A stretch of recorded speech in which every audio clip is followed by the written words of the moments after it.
All right, well, hello everyone. Good morning or good afternoon, depending where you are. Welcome to the May 2020 Coffee and CEU events. Thank you so much for coming and coming by to learn more about the role of OERs in the dissemination of behavior analysis.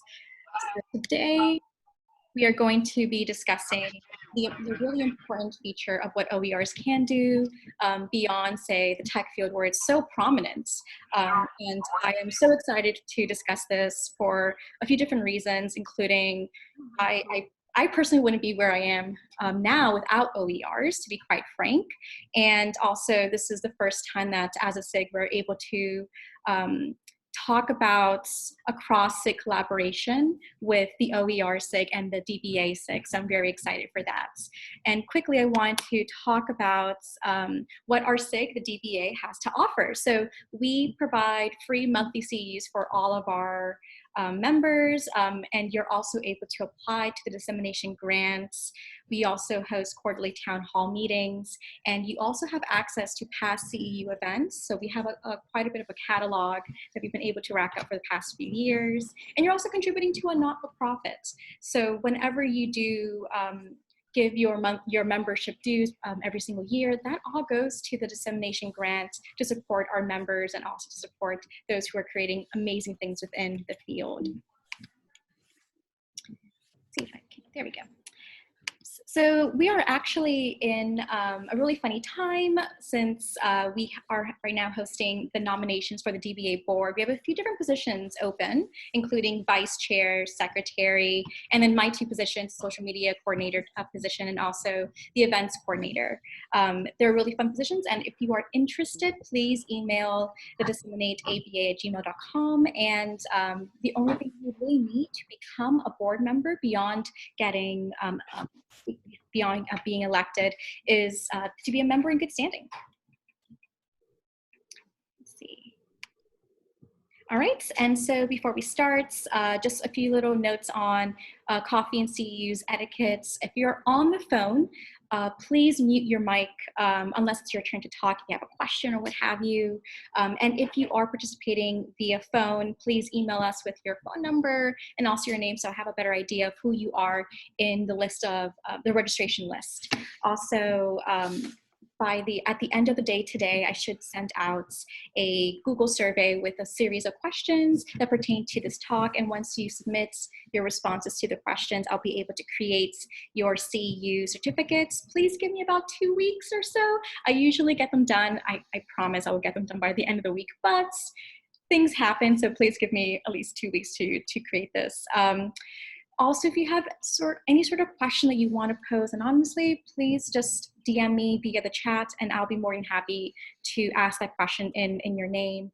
I won't say your name at all. And please be proactive in the chats. One of the wonderful things about the DBA Coffee and CEU events is that the chat is always fun and vibrant, and I would love for us to have a very fun and healthy discussion in the chats. All right, so that's about it. I've said my piece.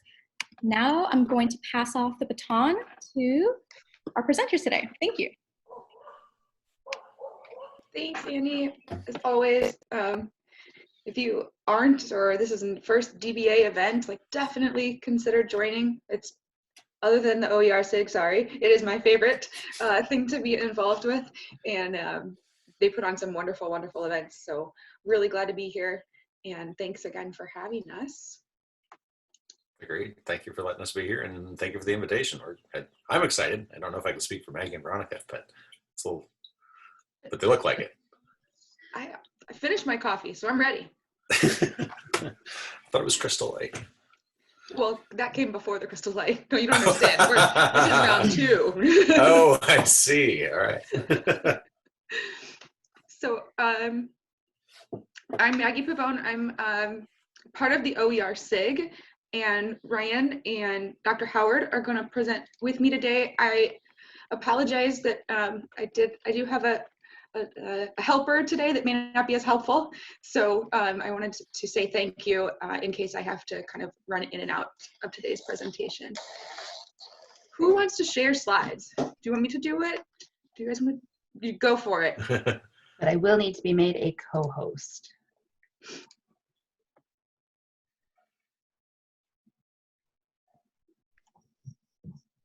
Just right click on my video and co-host me.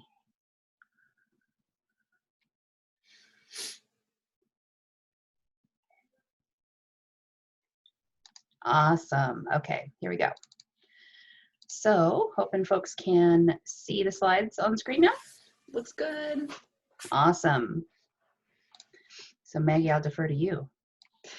Okay, I'm gonna get us started, and then I'm gonna let Ryan and Dr. Howard do the big parts here. But go ahead and if you want to access the slides, I know Dr. Howard put the link into the chat. You can also, if you're super tech savvy, go ahead and scan that QR code, and it'll take you to the slides. Just in case things are too small on your screen or you want to access them at a different time, feel free to do that. You'll also notice, and we'll talk about this a little bit later, that our slideshow is Creative Commons Attribution licensed, which means that you can feel free to retain, reuse, redistribute, remix, use it, because it is an open educational resource as well.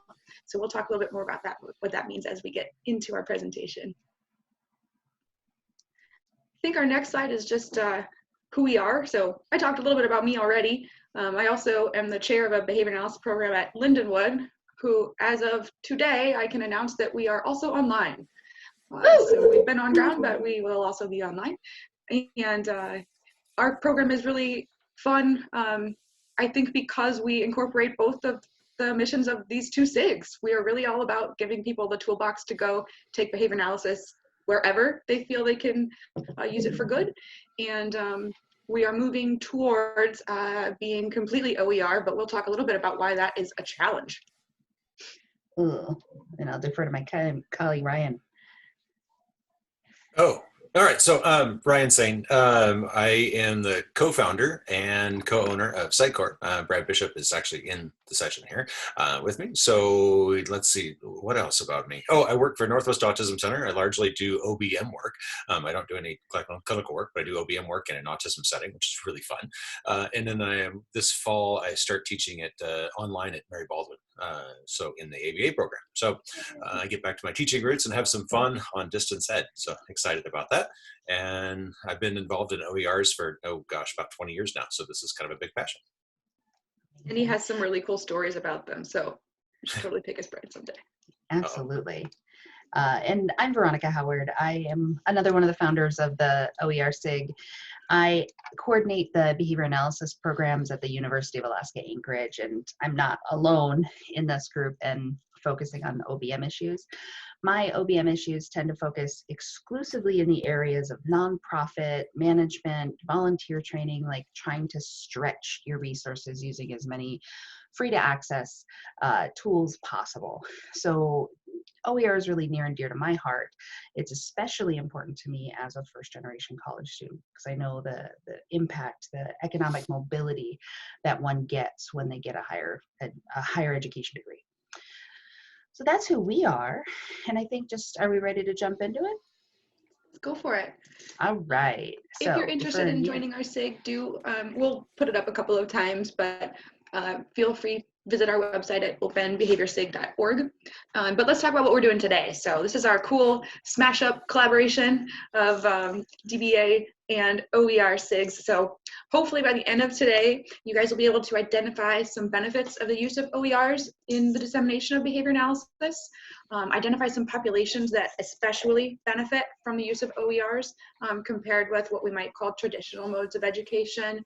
And we'll also hopefully help you identify ways to access OERs. So if this is very new to you and you don't even know where to start, we're going to give you a couple of those places to start.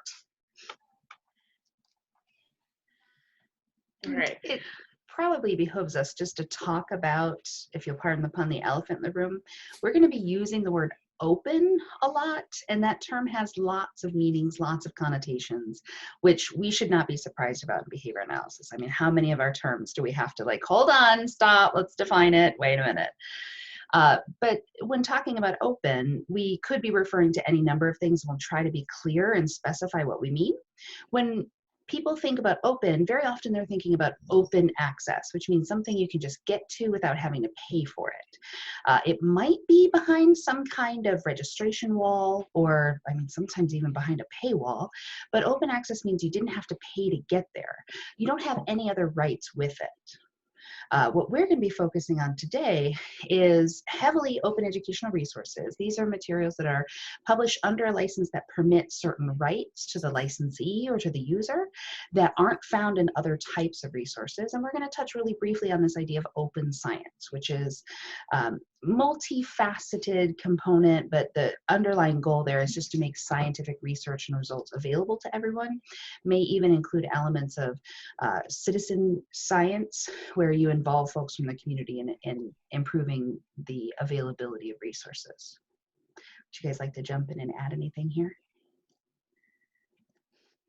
All right. I always want to add a little bit, but it's just that open access versus open, the OER thing seems to me to be a really important issue, because there's a lot of open resources and open access stuff. There's a ton of stuff out there that you can get for free.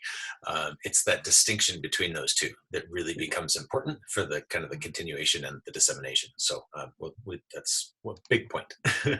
And if you're more interested in this kind of distinguish between these two, also when we do have our first CE up and recorded, we give you a really good case study that kind of demonstrates why open is different than open educational resources and how it can kind of get you in trouble.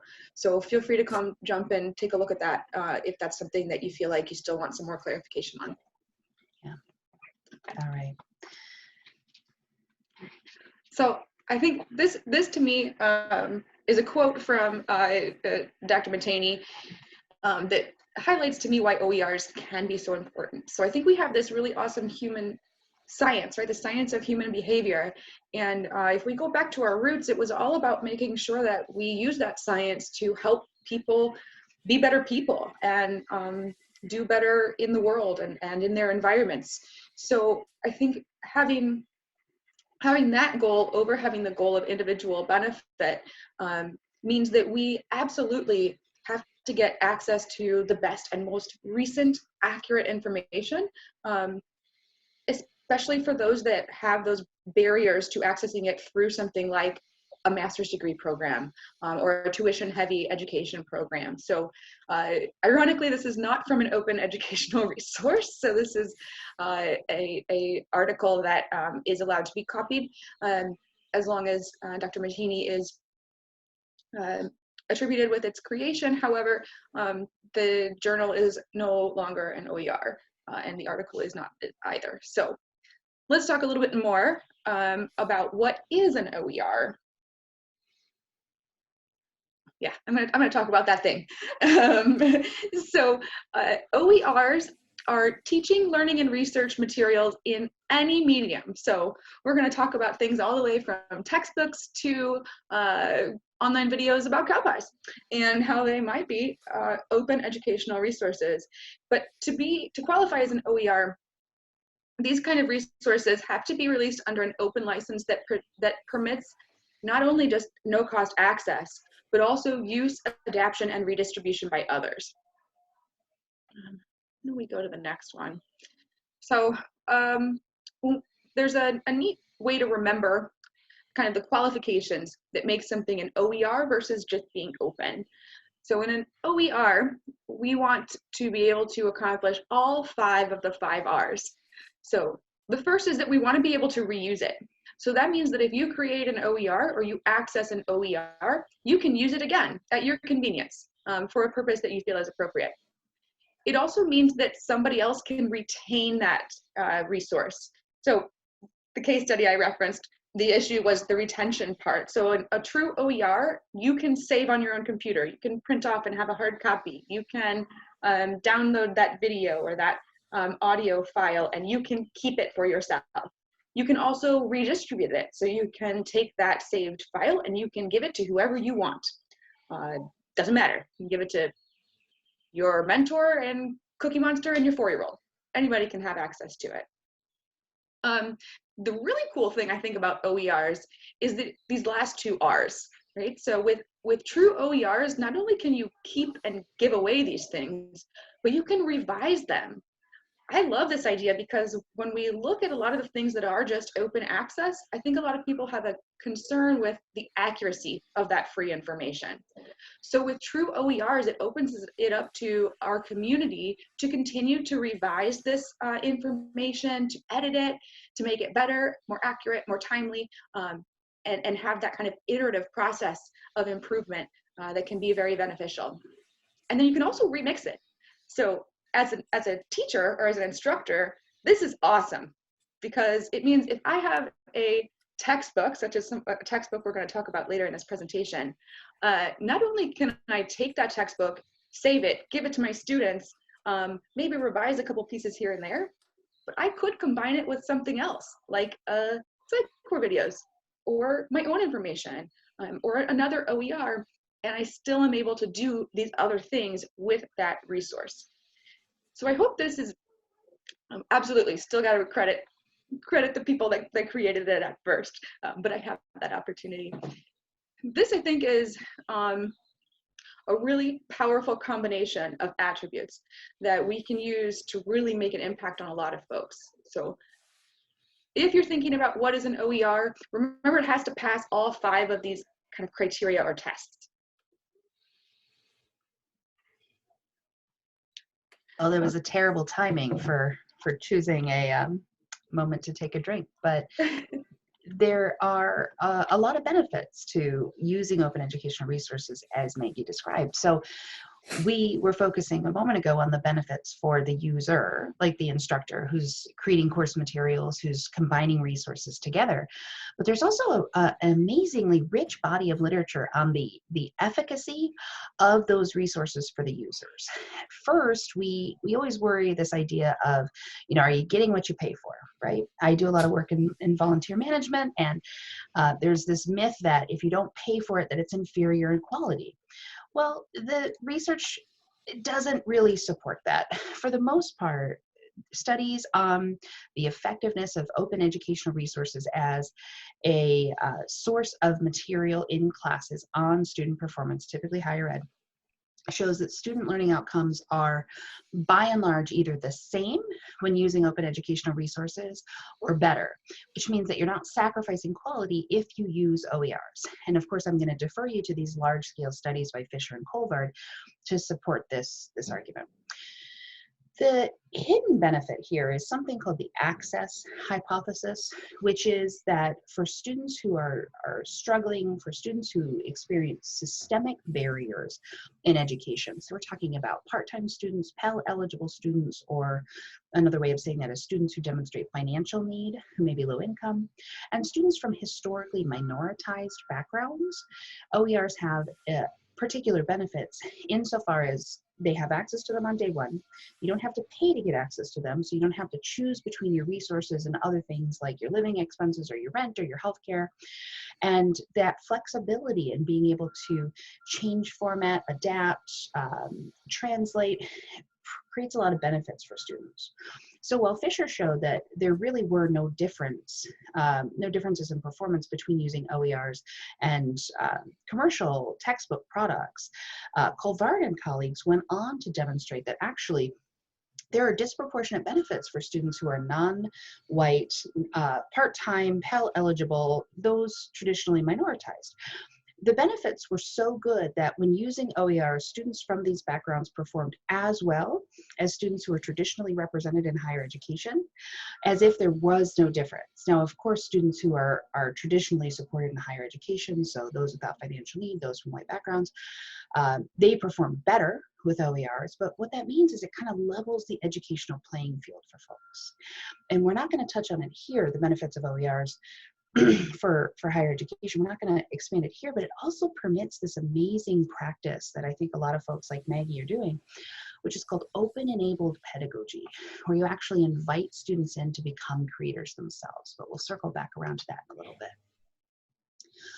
This is from the educational perspective. Now, if we're talking about open access in science as a whole, there are some benefits to licensing your material as an openly licensed resource or as something that can be accessed without a paywall. So first of all, we're talking about dissemination without barriers. And as I mentioned before, a little bit above, as Maggie was saying that OERs have that benefit of breaking down financial barriers, of the fact that some of our students and some of our readers don't have the ABAI. They're not members of ABAI, so they don't get access to a journal for free, or they're not BCBA, so they don't get access to the literature through one of those mechanisms. In fact, we're probably going to start seeing in the next 3 to 5 years, as education, as the financial strain of education, higher education, you're going to see institutions losing access to their journals through library repositories. And this video here, Open Access Explained, really highlights the impact of cost on access to science. So we're talking about dissemination by breaking down barriers. We're disseminating to folks who aren't necessarily at institutes of higher education. We're talking about folks who might be in non-Western countries who may benefit from this information in a way that we're not making them wait for that embargo period to close. There's also some emerging literature, and I say emerging because it has to be taken with a grain of salt, that when your material is openly licensed, when your science is openly licensed or open access, you get more downloads, more hits, more reads. You also get more citations.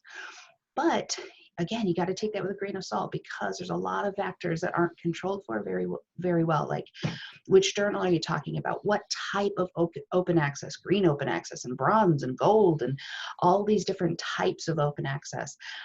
You could get a couple drinks in me and I could talk for days about that.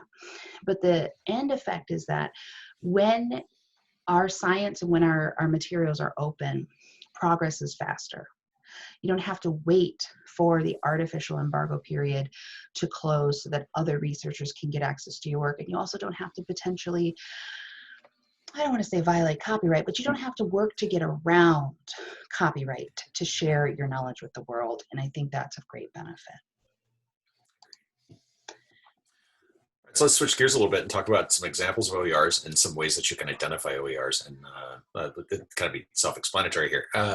So one of the questions that people have is, well, what makes Sitecore, what makes Brad Nice Videos an OER? Well, we talked about the 5 R's, right? So it's not just open access, but the fact that you can use them in any way you choose, right? And the first way to do that is take a look at the bottom of the picture there. And it says, on the actual YouTube channel, there's a spot for licensing. There's a standard YouTube license, which is not Creative Commons. That is full copyright. And then there's the Creative Commons Attribution License, which is essentially a copy left, which is another phrase that you might hear thrown around, that if you hear copy left, you're probably working with an OER. So here, the YouTube option is Creative Commons Attribution License, right? So it's a CC BY license. So all you have to do to reuse, remix, reburn, whatever you want to do with our content is give credit where credit is due. It's absolutely that simple. Any YouTube video that has Creative Commons Attribution license selected allows you to do that. Now, YouTube used to allow downloads. There used to be an option to say, allow downloading.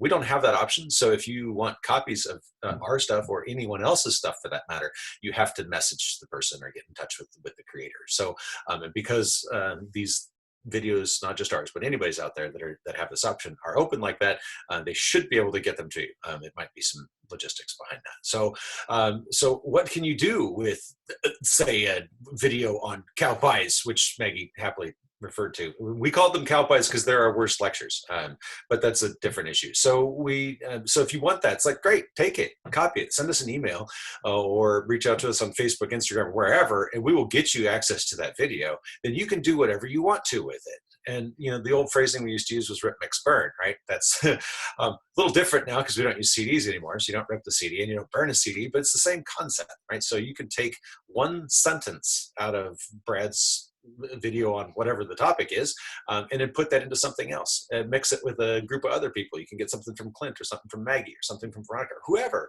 out there, and you can grab their stuff, right?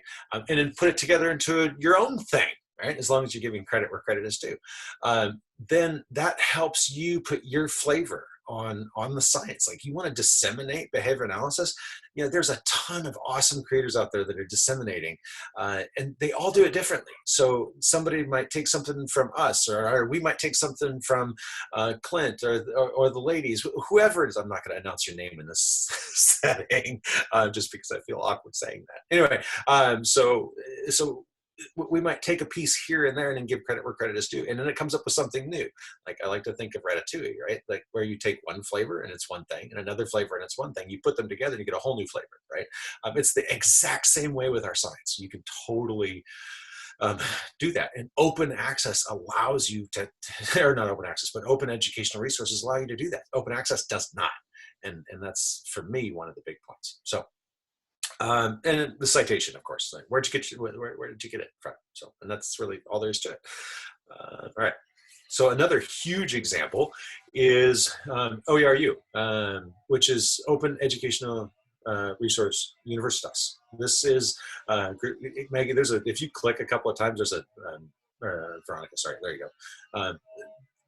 This is a literal university built on OERs. Now, this is a huge project. This is an international consortium. It's a gigantic project.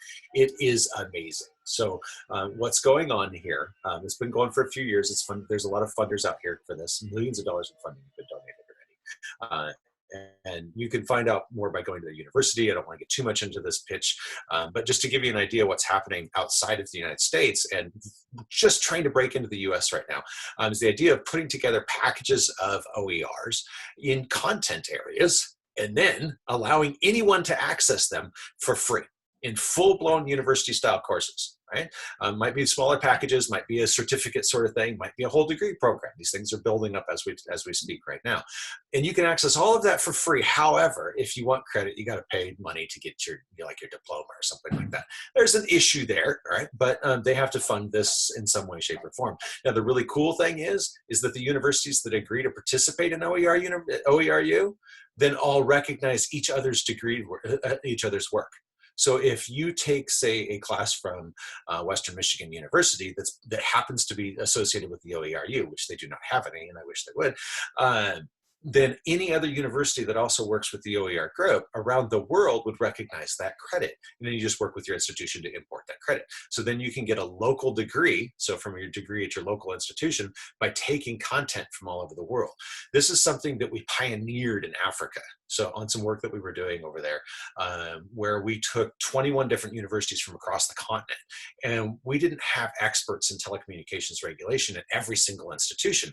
However, what you did have was these pockets of expertise. So you couldn't put together a telecommunications regulation, policy and regulation master's degree at one institution, but you could do it by using expertise from all across the continent at all these 21 institutions. So then we in turn negotiated a contract, right, with all of these institutions all across the continent, so in everything, multiple languages and all sorts of stuff, to recognize each other's work.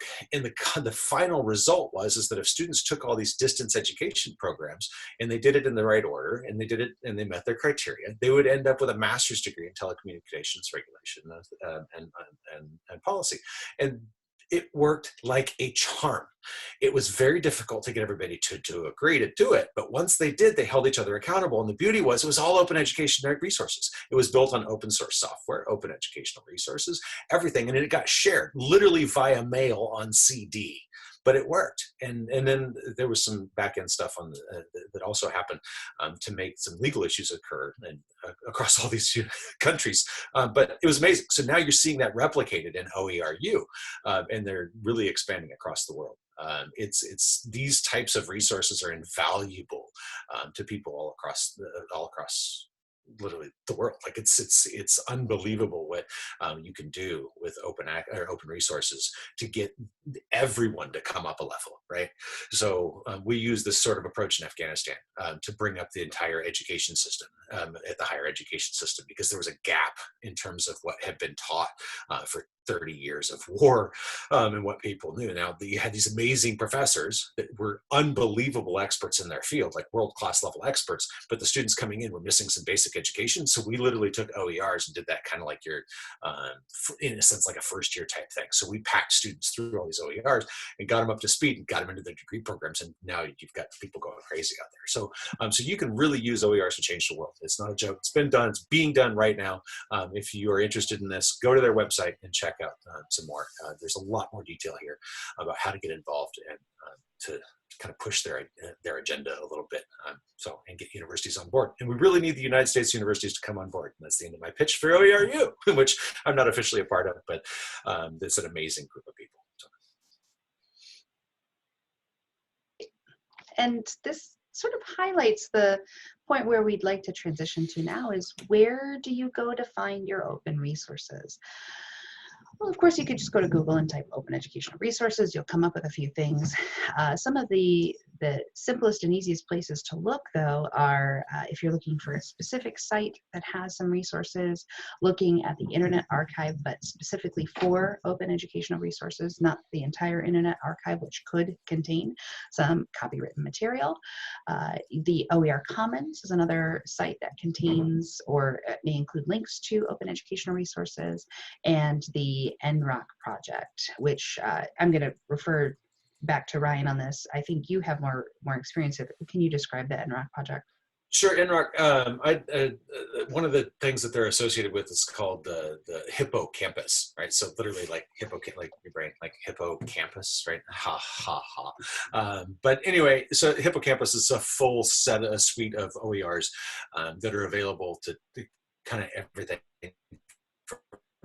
elementary up through university level immediately. So NROC is part of that, part of the one of the funders and programs that supported the hippocampus. So super awesome. We utilize them to great success in Afghanistan for some basic training to get people up to speed, especially getting people ready for some computer science master's degrees and things like that. So. Yeah, and it really highlights the fact that there are lots of smaller specific sites for materials. So what you're looking for, the level of what you're looking for, the intended audience, a lot of that can make a difference in where you want to do your search. If you want to scale up a little bit, like if you want to try using a meta finder, the George Mason University Library has an OER meta finder program called MOM, and it searches all of these different sources that I have listed over here on the right. So searching in a lot of those individual repositories like OASIS and the OER Commons, the Open Textbook Library, BC Campus, a lot of these are sources for OERs. So MetaFinders can be pretty useful, but there are some potential limitations for MetaFinders, especially from the research perspective. So check out, I think we had a link to an article from Behavior Analysis and Practice about finding OERs and behavior analysis. It'll highlight the George Mason University MetaFinder. If you want to find specific behavior analytic resources, again, that article that I just mentioned talked a lot about trying to find stuff that's specific to behavior analysis. There are a few places to start. Of course, we've highlighted Sitecore, so I'm going to circle back around so Ryan can talk about that in a moment, but full-length comprehensive textbooks in curriculum and instructional design, which includes some really nice resources for supporting folks who have autism, and Marcia DeRocher's Instruction and Functional Assessment are both really good places to start to supplement the courses that you already have. This might even be sufficient, especially in like an assessment course, to be your foundational reference material. And then, Ryan, do you want to talk more about Sitecore? Because we love, has everybody seen Sitecore? Do they need to know more? Tell us everything. It's starting to sound like a Sitecore advertisement, for crying out loud. And it's not. Really, the idea is that we just made something open. I mean, Brad, Maggie, was it Maggie or Veronica? Which one of you was talking about the student-created content for learning? Veronica, that's how it started. Brad did this. Like Brad got it going when he was building content as part of an assignment, and he really sparked the idea of, hey, he can do stuff way better than I could, and he did some amazing work. Like I said, cow pies were what I was putting out there, and Brad just kind of upped it like completely level. And then I said, well, I've been doing all this open stuff for years. Let's combine efforts. So we did. And the idea was Skinner talked about our science being able to change the world, right? And being able to change people. And you need the understanding of human behavior if you want to move our species, like if you want to level up, right? So everybody has to have that understanding of human behavior. Well, our understanding of human behavior is hidden behind a really big brick paywall called the university system, right? So we said, let's take university quality lectures and make them open. And Sitecore. That's it. There's really no more to it than that. So we just really wanted to move it out there and get it open for the world. So, so you can't take this content away. You can't, like, once it's open, it's out there. You can't delete it. Like, it's, go ahead, take it. You know, It's like the Sitecore, that's Pandora's fine. box of content. Yeah, it's there. It's out there forever. You can't just say scrub it from the internet. Like, good luck. So. And then, And since we're doing shameless self-plugs, I'm also going to throw out there that the DBA SIG grant has given me the opportunity to work with my Lindenwood students and alumni to put out a third open educational resource textbook on behavior analysis. So look for that in January or so. We're excited. which is just amazing, because I think this kind of transitions into the next challenge is, even when you're looking at a lot of these wonderful, wonderful sites, what if the specific resource that you need doesn't exist? What if you can't find it because it's not out there? Imagine, I mean, like go ahead. Sorry. No, I mean, you could do what we do, right? So, right? Yeah, I don't know what's missing. You know, what's missing in the field? If there's something out there, there's tons of stuff that's missing. Brad and I have a list 9 miles long. We'll never get to it. But so somebody else better jump in there. You know, do the stuff, do it better, right? What would you do differently? Make the joke your way, make the example your way. Take content from somebody else, twist it up, and keep going. Anyway, what do you want to see? What can you do better? What can you do different? All of those things are what gets you going in terms of the creating the content as a whole. You have to identify a need. So. There we go. All right. So then create, write, design, present, podcast, YouTube, Instagram, Facebook, SlideShare. So some of you don't know about SlideShare. If you don't, you should. You can totally take all of your slides and put them out there for the world to see and download and access. It's a really awesome thing. Collaborate. And this is where the 5 R's come into play, right? So if you just have I'm open, then you can't edit, modify, tweak, mix, and redistribute, right? And those are things you absolutely need to be able to do. So you have to, if you want this to grow, if you want it to explode and be bigger, there's some risks, and we'll talk about those risks later. But if you want it to kind of take on a life of its own, you do that by opening up the content and saying, yep, this is mine, but guess what? It's yours too. Go have fun. You know, so create, do what you want. There's some amazing stuff going on Facebook and Instagram right now. It's insane the quality of work that people are putting out there. So I love it. I get excited about it. My family goes, oh my gosh, more behavior analysis and rolls eyes. But I love it. I think it's great. So there's some really cool stuff. And then once you've created it, then you just got to get rid of it. So disseminate it, release it, tag it, announce it, share it, market it, brand it, forward it. But don't forget to mark it with CC BY. Right? So there's your license. So you can get that all over the internet. It's at creativecommons.org. So you can do all of that stuff, but that's really your license, the Creative Commons license. And then the BY attribute it simply says you have to give credit where credit is due. There's other ones you can choose, but this is one of probably the most effective ones for the OERs. When you do the when you do an NC, which is what's an NC? No. Non-commercial. So the non-commercial thing, then somebody can't use your content in a package that they sell. I'm like, whatever. It's like, you want to package everybody's stuff and then try to sell it as something, go for it. Cool. Veronica, go.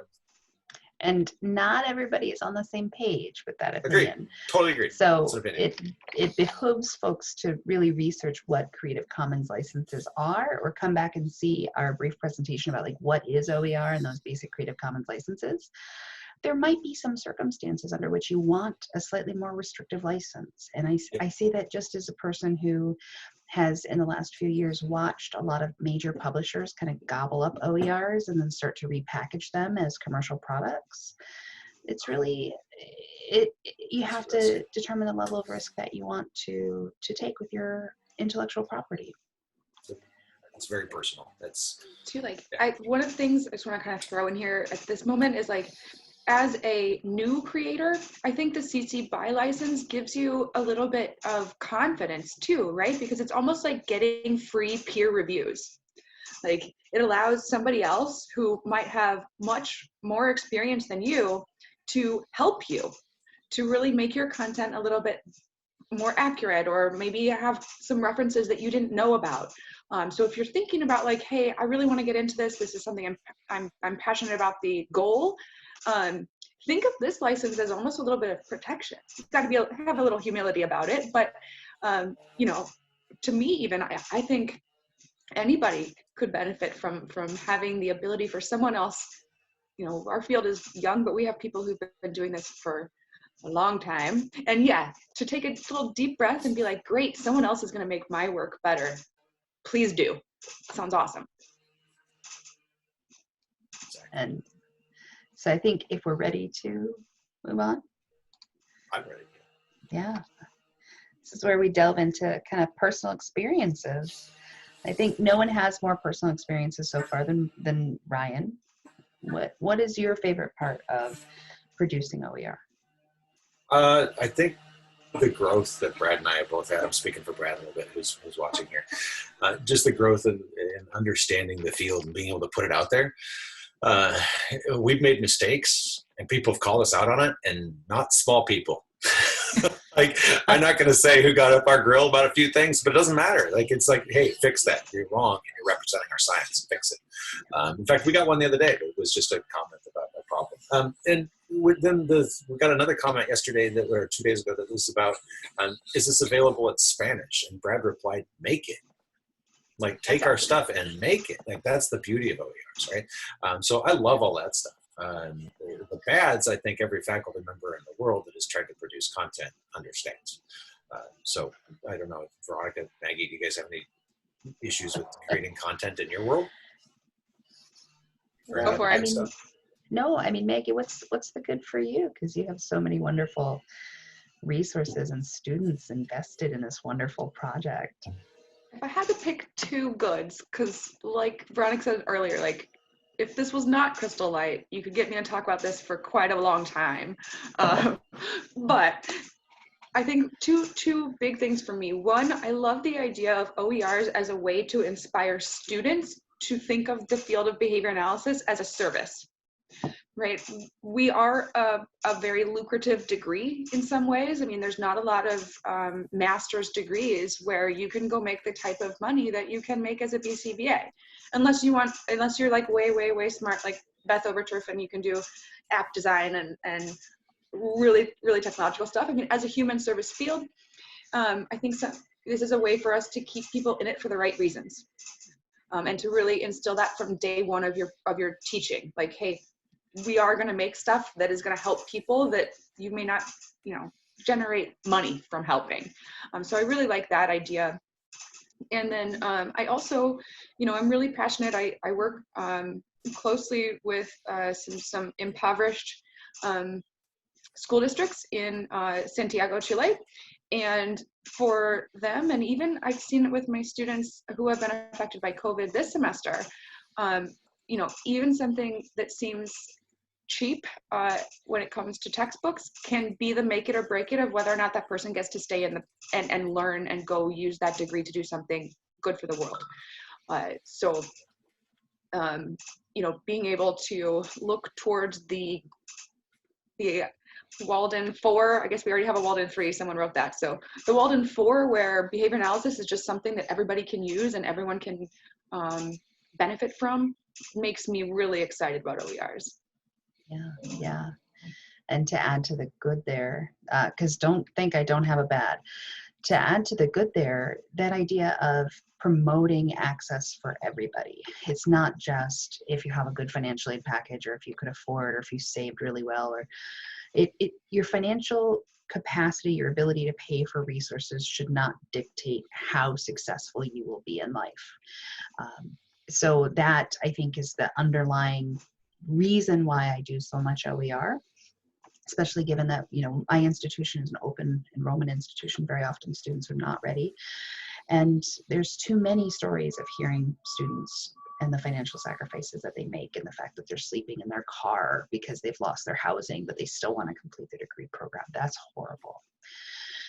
Some of the bads of OER creation, it is definitely a lot of work, and with anything where there isn't a lot of financial support, it does require more of the creator. So it's essentially a lot of free labor, and it hurts me individually in my soul when I see large scale commercial publishers taking work from creators, packing, like slapping a price tag on it, putting it out there, getting additional resources, right? Just like Brad is saying, 700 videos and still broke. But it hurts me to see this content taken and weaponized for the purpose of generating profit. And that's probably the thing that keeps me up at night, is like, how do you balance that need for access with protecting the content, making sure it's accurate, making sure it's not watered down or abused or weaponized into a tool for profit for someone else. I agree. I think that's the scary side of this, is if you really are going to let something be out of your control, it's out of your control. And it means that someone else might use it that doesn't have the same values that you do. But hopefully, I think with things like this event and the goals that we all have, awareness is one way to combat that. Students know that they don't have to go through that particular mode in order to access it. Maybe they can get around that. I don't know. Yeah. The remix and the reuse is what's dangerous. Or revising and the remixing is what's dangerous, because think about any content. Just think about a deep fake, right? You can do that with our content. People could weaponize it not just in terms to make money, but to weaponize it against the field, right? So you have to be cautious with what you say, with how you say it, what you write, how you present it. Because if someone is going to take it, they could take a sentence out of that and say, look, they're evil, and here's why. They even said it, they're evil themselves, right? So there's that's a risk that we all take when you put it out there. And Rebecca said something over here about just making it open, right? And making more people aware of it, which helps address some of that problem of that there are these OERs out there, then you don't have to pay for it. That's an important thing. So dissemination, of course, is the key, right? Letting people know about it. So. What are the other bads? Oh, never mind. Go ahead. Move on. No, we can go back. Oh, I was just thinking, I thought about universities having different rules about being able to even create OERs. Like some people are so check, if you're a creator out there, make sure you check with your business that you're working with, or your organization that you work for, or your university, to make sure there's no rules against this, because some universities say any content that a faculty member creates is the university's content and not the faculty members. So just double check the laws, rules, regulations, and contracts about who you work with before you get into trouble for doing something to try to help. So. I don't know if anyone was at the Ignite that we did at the Couch to Camp conference a couple weeks ago, but if you are in that position where you want to have some influence over faculty compensation for OERs, I'd be happy to share the petition we put together. Just, it doesn't give us money. No, don't get too excited. But it helped us equalize OER content creation with peer-reviewed publications when it comes to tenure applications. So that's one way we can look at it. I know that does not work at every university. I'm very lucky to be somewhere that's small and kind of listens. And if it's okay with you guys, for the sake of time, should we jump forward to what folks can do to help? Yep. All right. We talked about a lot of the bads. Yeah. Yeah. And I mean, lots of folks will have questions about their specific situation and how to navigate that. But I mean, there's a lot of things that individual users can do to promote OER. Like first and foremost, we have the basic ethical obligation on any material that we generate. Doesn't matter if it's an OER or something that you mean to keep private.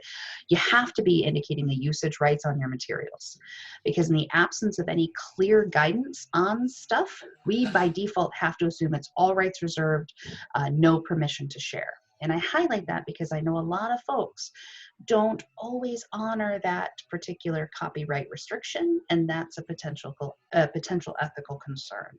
So start by indicating your usage rights on all materials. And so when people start seeing that little CC BY note or some variant of the Creative Commons license, it's going to increase the profile of these alternate copyright licenses, or rather copyleft licenses, as Ryan mentioned earlier. You could highlight open access and openly licensed materials. So when you have to put together some resources for a class or for a training or for some sort of supervision package, seek out and try to find some stuff that's already openly licensed so that the folks that you're serving are aware of what open means. The more people know about open, the more they're going to ask for it. And then finally, one of the best things that I think the DBA SIG members could do, I'm going to defer to Maggie here to take it away. Another self-plug, but I mean, this really ties into our goal as an OER SIG. So joining and contributing your time and your labor, and not necessarily any money, because we are free to join. We don't have membership dues, but it will connect you with a community that hopefully can offset some of that response effort that goes into creating OERs.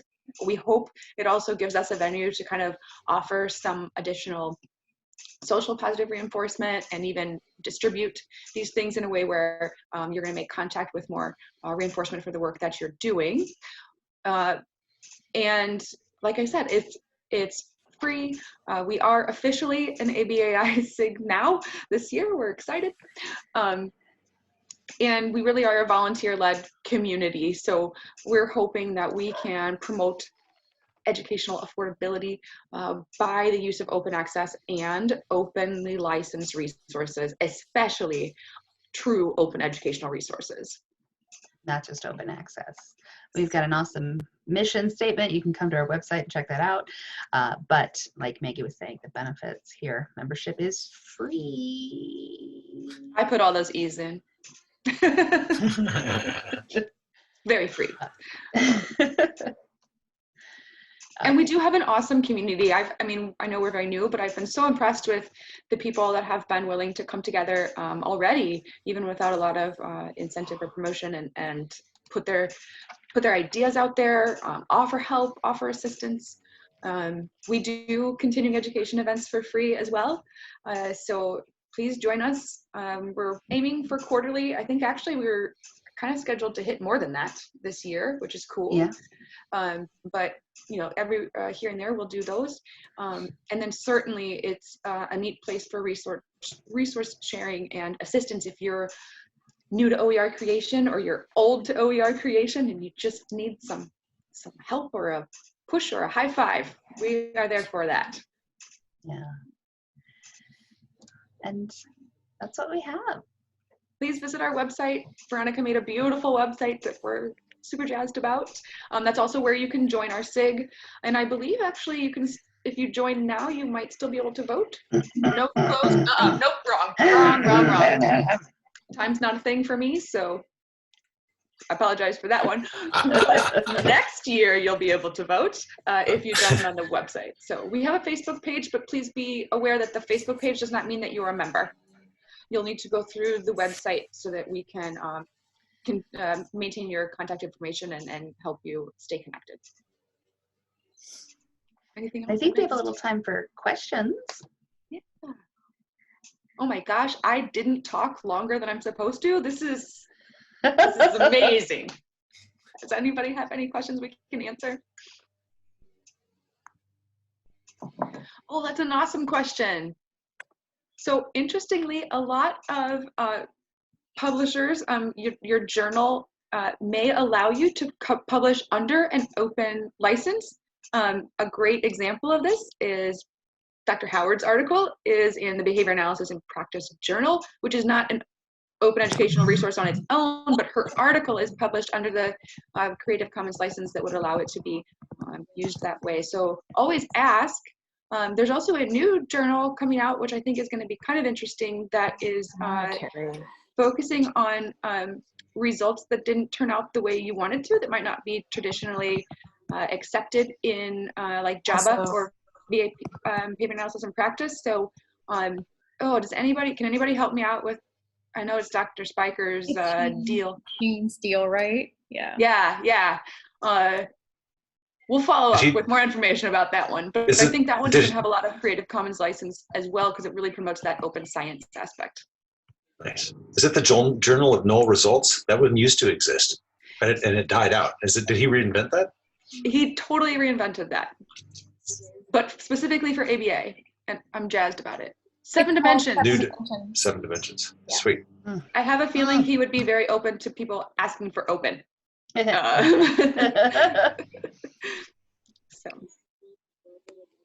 yeah. And Good. Cheryl highlights in the chat that the University of California has cut ties to one journal publisher because they don't allow open access. There's actually been kind of a big movement recently where a few institutions have just walked away from their publishers because either the contracts were too high or their contracts were too limiting. But yeah, we're starting to see, especially the University of California is kind of leading the way on promoting institutional repositories. So if you are at a university, check in with your librarians. Like your library faculty are, I'm going to go out on a limb here and assume that everybody's library faculty is pro OER and will take copies of your preprints, of your data sets or whatever. You very likely have some sort of open access repository in your library system. But then again, you want to make sure and see what your particular publishing contract is like, because whenever you publish an article in a journal, those of you who publish know that you get that kind of like 1-page legalese thing that you have to sign. Read that closely and you will find out whether your content, whether your intellectual property remains yours but is furnished under, or whether it becomes the intellectual property of the journal, which is challenging. And Cheryl made just an excellent point here too. I mean, even as a person who works at a university, I've hit this same issue. And yeah, you know, the advice I always give my students is, you know, you may want to go out and reach out to the author because they'll probably give it to you for free, but that does not mean that it's an OER. And it doesn't give you the same rights. So I'm looking forward to a day when I can take a whole year and not have to buy a $50 article for a student. That would be great.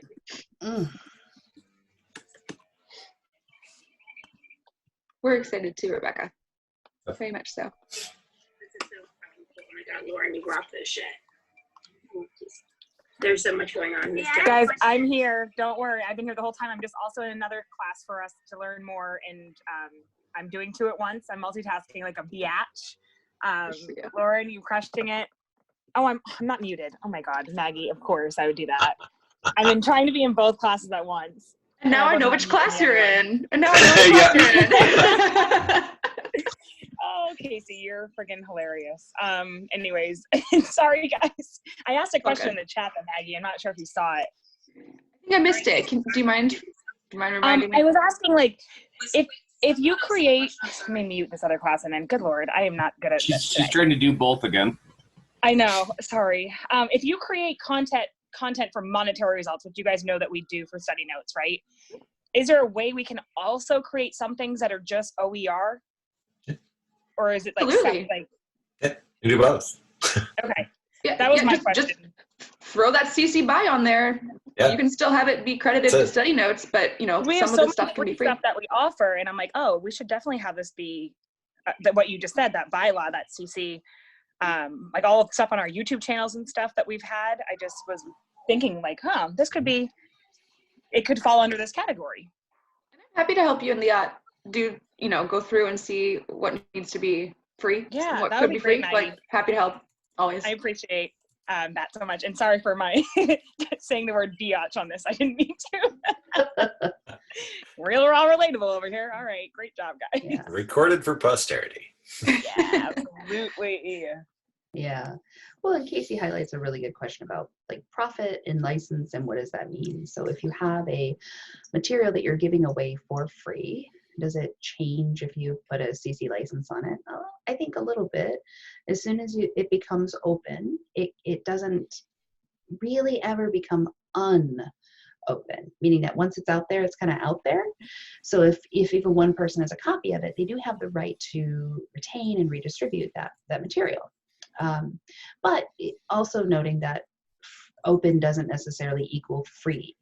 The difficulty is, though, that once you have material that's openly licensed, you have the right to retain and redistribute and whatever. So it's just harder to keep the market share, the market cornered on that particular product once it's been openly licensed. So yeah, profit is definitely something to consider, but there are some alternative profit models, like Brad mentions the ads in their materials. You could also look for, supporters through Patreon or some other subscription service. And then don't forget too, I mean, I have to bring in the industrial organizational psych side of me.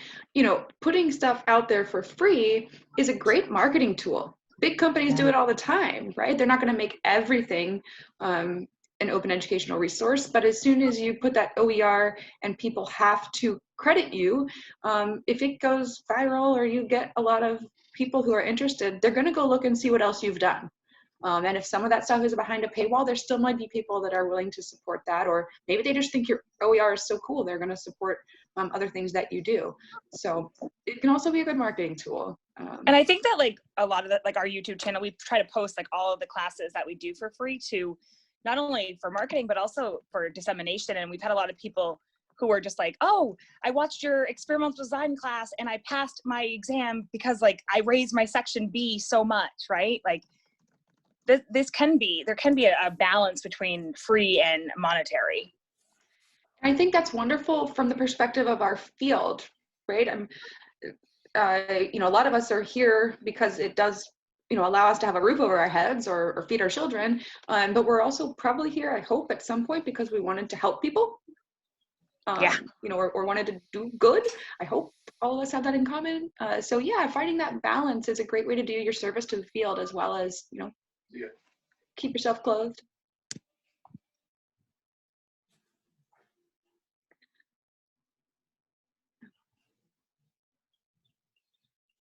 Cool. Well, if anyone else has questions, I know we're a little over our time, but I'm sure Annie's grateful that I didn't go as over as I usually go. So we're happy to help, or you can always reach out to us on our website too. You can find our contact information there. Also, I don't know if anyone's going to ABAI, even though it's virtual, but we will be there and we would love to see you. We will be highlighting a lot of other open educational resources that are out there. So if you come to our business meeting, you'll be able to see a few other examples of that. And yeah, thanks for letting us chat. We're very excited that people are starting to get excited. Wonderful. Thank you so much for today's presentation. And attendees, please know I will be sending out an email very shortly with the Zoom link and also with the Google survey. Please answer the Google survey and you'll be able to obtain your free CE for today's events. And if you have any questions or comments or concerns, please email openabasig@gmail.com for any of the questions you may have. And I'll also list all the different resources that were mentioned in today's talk and also in the chats in our email that's coming out soon. So thank you so much for attending, and I'm going to stop the recording.